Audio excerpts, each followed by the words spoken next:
जय हिंद। बड़ी खबर आ रही है कहीं और से नहीं, एचडीएफसी बैंक की तरफ से। बेसिकली हुआ क्या है, एचडीएफसी बैंक की ना काफी सारी आर्म्स है। एचडीएफसी एएमसी देख लो, सिक्योरिटीज, लाइफ इंश्योरेंस हो गया। एचडीएफसी और एचडीएफसी बैंक तो ऑलरेडी मर्ज हो चुके।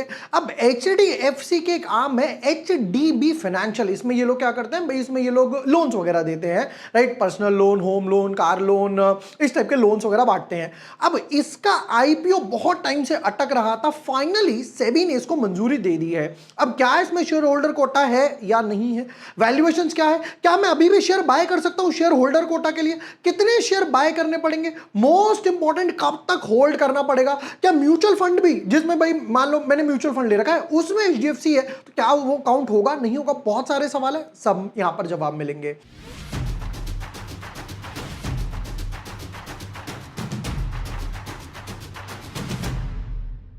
हाय everyone, my name is Vibhor Varshney, I am a SEBI registered research analyst.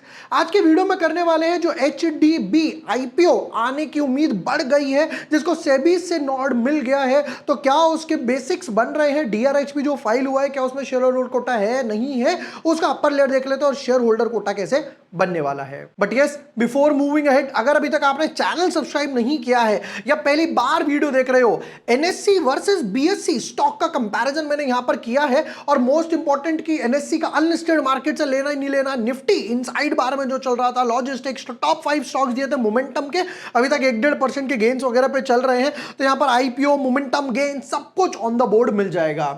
पहले तो बात करते ये हुआ क्या है, तो HDB Fin IPO to comprise a 2500 crore fresh issue and 10,000 crore रुपए का OFS by parent HDFC Bank, तो टोटल 12,500 करोड़ का आईपीओ। बाप रे, इतना बड़ा IPO. CNBC TV18 had reported that SEBI was to clear। 27 मई को आना था, एक हफ्ते डिले चल रहा है, कोई प्रॉब्लम नहीं है, कवर कर लेंगे। HDFC Bank own 94% stake in this company। HDB Fin as an upper layer NBFC is required to list by September 2025। तो भैया ये आईपीओ ला नहीं रहे हैं, इन्हें आईपीओ लाने के लिए कहा गया है आईपीओ लेकर आ, जैसे वो डायलॉग है ना, तू यहां आया नहीं तू यहां लाया गया है। तो सेम चीज यहां पर आ रही है कि भाई आरबीआई ने बोला है सितंबर 2025 तक चुपचाप आईपीओ लेकर आ जाओ, तो भैया ये जल्दी जल्दी कर रहे हैं, जिसमें से कहते हैं भाई 12,500 में से ऑलमोस्ट 20% के आसपास जो होगा वो 2500 करोड़ फ्रेश इशू होगा, 10,000 करोड़ जो वो ओएफएस है जो कि एचडीएफसी बैंक लेकर आने वाला है। और समझते हैं इसमें भाई क्या क्या आ रहा है। तो यहां पर इनको अप्रूवल वगैरह मिल गया, सेबी से अप्रूवल आ गया, receive the approval of this 94% stake हम लोगों ने पढ़ लिया। The company has filed papers in October 2024। Already 7-8 महीने इस चीज को हो चुके हैं, ठीक है। अब क्या डाला था वो भी मैं आपको यहां पर खोलकर दिखा देता हूं, मैंने यहां पर ये लगा रखा है। तो कहते हैं कि भाई क्या क्या किस किस को कोटा मिलेगा, समझिएगा। क्यूआईबी जी, क्यूआईबी का कोटा है। फिर उसके बाद एचएनआई, नॉन इंस्टीट्यूशनल वाले हो गए भाई, एचएनआई वगैरह का भी कोटा यहां पर इन्होंने 15% डाल रखा है। आरआईबी, रिटेल इंडिविजुअल्स का 35% कोटा इन्होंने डाल रखा है। उसके बाद इन्होंने इंप्लॉय वालों को भी दिया है। इंप्लॉय वाले भैया जो एचडीबी के इंप्लॉयज हैं उनको मिलेगा मोस्ट प्रोबेबली, एचडीएफसी वालों को थोड़ा सा मुश्किल है, बाकी जैसे जैसे आएगा वो देखेंगे, क्योंकि जिस कंपनी का आईपीओ आ रहा है उसको मिलना चाहिए इंप्लॉय बेसिस के हिसाब से। तो अब मोस्ट इंपॉर्टेंट क्या लिखा है, HDFC Bank share holder reservation portion, right. तो ये तीनों मिलाकर यानी कि retail plus employee plus HDFC Bank के जो हैं उन तीनों को मिलाकर यहां पर कितना बनेगा, कोटा मिलाकर 35% बनेगा, ये 15 बनेगा और ये 35 बनेगा। चलिए जी और आगे बढ़ते तो एक चीज तो क्लियर है कि जो इन्होंने पुराना डीआरएचपी लिखा है उसमें एचडीएफसी बैंक का शेयर होल्डर कोटा है। हालांकि देखिए कई बार क्या होता है, जब कंपनी आरएचपी लेकर आती है तो उसमें से कई बार हमने देखा है हटा देती है, हालांकि एक आधा शेयर बाय करने में कोई बड़ा नुकसान नहीं है। आगे समझते कि भैया शेयर होल्डर कोटा काम कैसे करता है। अनलिस्टेड भी अभी क्या चल रहा है एचडीबी का वो भी मैं आपको दिखाऊंगा।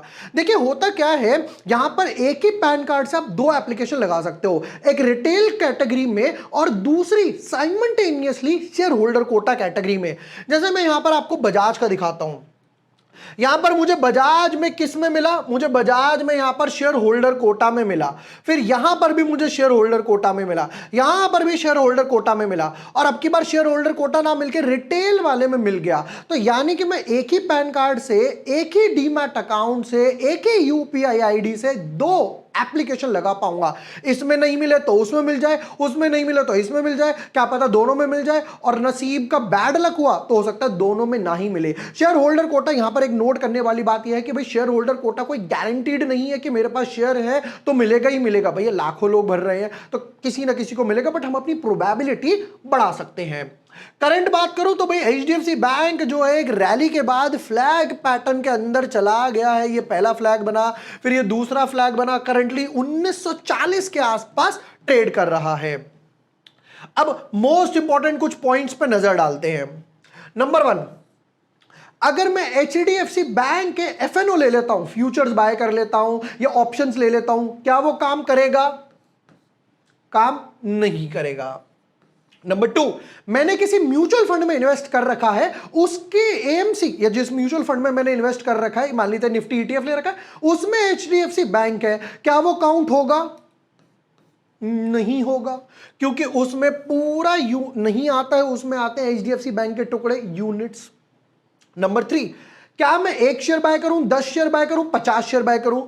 1 लो, 10 लो या 500 शेयर लो, एप्लीकेशन शेयर होल्डर कोटा में एक ही लग पाएगी। अब आप उसमें 1 लॉट डालो, 2 लॉट डालो, 10 लॉट डालो, 13 लॉट डालो, जो रिटेल कैटेगरी का कोटा होता है, राइट। तो आप एक ही शेयर ले लो, यही अच्छी बात है।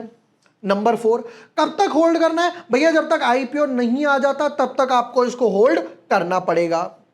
नंबर 5, क्या एक ही डीमैट अकाउंट से 3 एप्लीकेशन लग पाएंगी? या मेरा एक अकाउंट जीरोधा में है और मेरा एक अकाउंट मान लेते हैं ग्रो में है, तो क्या मैं दोनों में करूं? देखिए, मैं ये जो सजेस्ट करता हूं, जिस डीमैट से आप आईपीओ अप्लाई करने वाले हो उसी में लगाओ। हालांकि ये पैन कार्ड का सारा गेम है, बट तो थोड़ा सा सिवियरिटी के लिए कि भाई मान लो एक ही तरफ रखते हैं तो थोड़ा सा बेटर रहता है। आई होप ये सारे डाउट्स क्लियर हुए होंगे।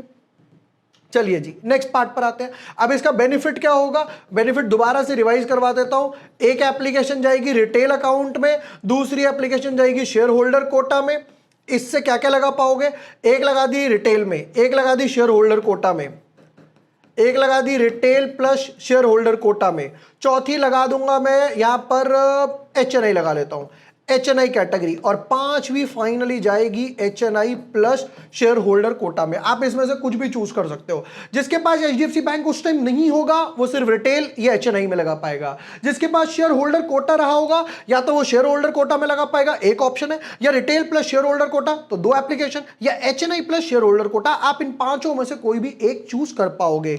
हालांकि देखने पर तो ये अच्छा लग रहा है भाई, एचडीएफसी जो मैनेजमेंट है, एचडीएफसी एएमसी हो गया, लाइफ इंश्योरेंस हो गया, फिर उसके बाद एचडीएफसी और एचडीएफसी अब बैंक तो मर्ज हो गए, तो उन्होंने वेल्थ प्रोड्यूस करके दिखाई है, राइट। कोई स्टैम्प्स में नाम नहीं आया, कोई बड़े बड़े एनपीएस नहीं हुए, तो यहां पर एचडीएफसी बैंक की तो डेफिनेटली तारीफ करनी बनती है।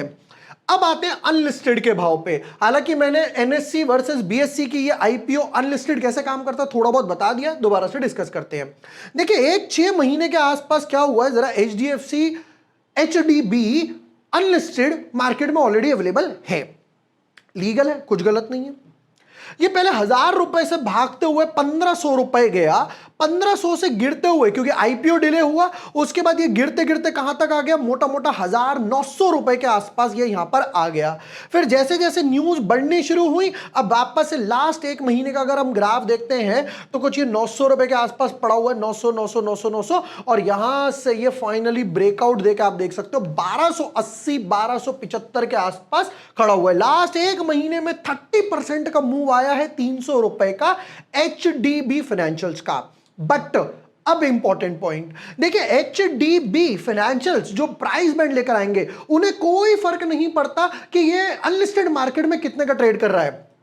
हो सकता है 400 रुपए का ले आए, हो सकता है 500 का लेकर आ जाए, हो सकता है 1000 रुपए का ले आए, हो सकता है 1300 रुपए के आसपास ही लेकर आ जाए। इसमें एक अच्छी बात है कि गारंटीड अलॉटमेंट अगर आप मार्केट से बाय करते हो, बट प्राइस बैंड का कोई भरोसा नहीं है। नंबर 1, टाटा टेक के मामले में क्या हुआ था भैया, टाटा टेक 1100 रुपए के आसपास अनलिस्टेड मार्केट में ट्रेड कर रहा था। आईपीओ कहां पर आया, 600-700 रुपए के आसपास। उसके बाद दूसरा समझते हैं, अभी जो हेक्सावेयर का आईपीओ आया था, हेक्सावेयर अनलिस्टेड मार्केट में 1100 रुपए ट्रेड कर रहा था। आईपीओ खुला कहां, 700 रुपए के आसपास, उसमें भी कोई लिस्टिंग गेन वगैरह नहीं बने। तो अनलिस्टेड मार्केट की एक अच्छी बात है, गारंटीड अलॉटमेंट, प्रॉफिट लॉस कुछ भी हो सकता है। नंबर 2, आईपीओ आने के बाद 6 महीने का लॉक इन रहता है, ये ध्यान रखिएगा। ऐसा नहीं है कि आईपीओ आया, ऊपर बोला, आपने कहा बल्ले बल्ले चलो मैं बेच देता हूं, भैया नहीं, ये कहते हैं भैया 6 महीने का लॉक इन पीरियड रहेगा, 6 महीने बाद ही आप माल बेच पाओगे। चलिए जी, आई होप ये सारे डाउट्स वगैरह क्लियर हुए होंगे। जिनको भैया चाहिए वो एक शेयर चुपचाप एचडीएफसी बैंक का बाय करके रख लो। शेयर जैसे ही आईपीओ आएगा, उसके वैल्यूएशंस क्या है, कितने लॉट्स वगैरह लगा रहे हैं, राइट, मोस्ट इंपॉर्टेंट कितने लॉट्स हैं, किस वैल्यूएशन है, मार्केट सेगमेंट्स वगैरह क्या चल रहे हैं, ये सारा जैसे ही आएगा तो मैं एक और डिटेल्ड वीडियो बनाकर देने वाला हूं। शेयर होल्डर कोटा से रिलेटेड या इससे रिलेटेड कोई भी डाउट है आप कमेंट सेक्शन में पूछ सकते हो, या तो मैं उसका एक फॉलोअप वीडियो बना दूंगा या फिर मैं कमेंट सेक्शन में ही रिप्लाई देने वाला हूं। वीडियो पसंद आया हो, हेल्पफुल लगा हो, दोस्तों के साथ डेफिनेटली शेयर कर देना। Thank you for watching the video, lots of love.